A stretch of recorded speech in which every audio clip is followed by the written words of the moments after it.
So I thought that the videos were really eye-opening and really interesting to see, especially considering the fact that I myself am really big into reading. So it's interesting to see like all these different perspectives on the culture of reading and what cultures we see in reading. What really surprised me was from the first TED Talk about Missing Adventures, and how she mentioned that out of the several thousand books that were published in a year, 7% of them were about people of color, and that's like including the books that are also not about people at all. That was really something that surprised me because I work in a bookstore, and it has always been something I'm really proud of, actually, is that our bookstore has a ton of children's books that we see that have people of color. We have a ton of stories about Asian culture that is amazing. We have a ton of Black culture books. We have a lot now of like LGBT culture, and seeing those around my store so often is incredible. And I love that we have such a diverse book set.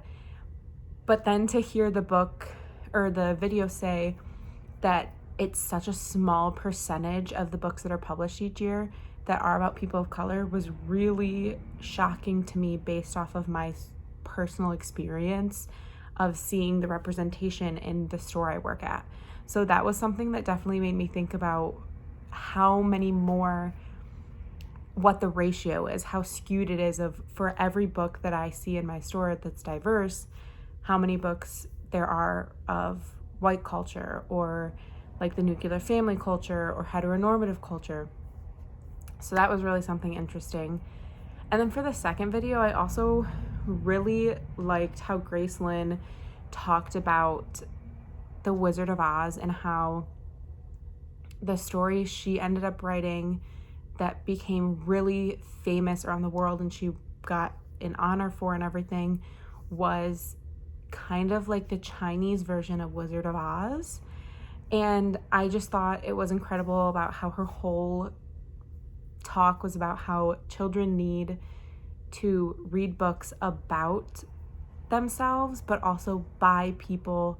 who look the same and are of the same culture. So it's not just about reading books that are about their culture and people of their color, but it's about reading books who are also by those people, because that's a really powerful thing, especially when it comes to getting the correct narrative and perspective, which also ties into the third video, which talks about how she was told by her teacher that she needed to broaden her horizons from solely Black culture books, and just really focused on how one of the most famous books that has a Black character as the main character is a book written by a white man, and really promotes how we need to encourage books by people of the culture and color that they're writing about, and not just white people writing about different cultures, because even if they do research and do extensive research and make an incredible book, having a book written by someone who is of that perspective is going to be so much more incredible, and sometimes incredible and just relatable to a lot of kids who are not white. Overall, I really liked all of these videos and thought that they were great resources, and it was just a really good, I really loved them.